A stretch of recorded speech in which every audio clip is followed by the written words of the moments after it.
It is essential to our work and our work in the 2008 election to ensure that Minnesota's voters and Minnesota citizens can rely and trust that the outcome of the recount and the initial election is something that the voters can believe in.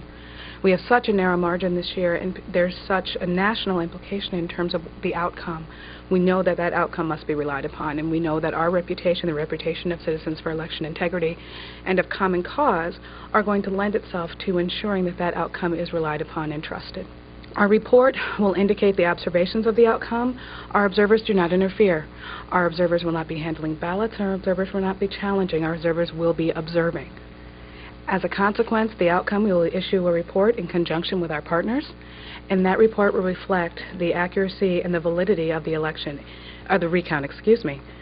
We anticipate that the recount will be fine. We anticipate that there shouldn't be any problems, but at the end of the day, we are not vested in any particular outcome, and we will report, in fact, what occurred. Norm Coleman and Al Franken observers are there to make sure that their candidate wins. The election judges are there to carry out the process, but we'll be there to ensure that the law is followed and the process is carried out in a fair and impartial manner. So, Mike, basically, you're babysitting the people that are watching this, the partisan people. This is the nonpartisan group of babysitters, right? I wouldn't really call us babysitters. We're really there to ensure the integrity of the process, that the law is followed. Really sort of overseeing actually more of the election judges to make sure that they carry out all the proper procedures. One of the things that we did see on election day, unfortunately, is there are some election judges that are very poorly trained, and we saw a few problems with people providing proper documentation but being turned away on election day. We're concerned that those same election judges are going to continue in the process, so we're really there to kind of make sure that they're following the law to the T. A lot of people want to be a part of this recount. Are you getting volunteers from the League of Women Voters to say, I want to be a nonpartisan observer, too? We are getting those. Sure.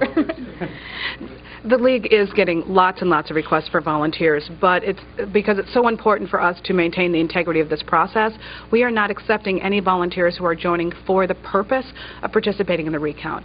We are using members who are existing members of the League who, first and foremost, we're using the ones who are already trained as auditors, and then we're then going to existing League members. But if someone is not a present member of the League of Women Voters, and I think that's the same for Common Cause, yes, correct?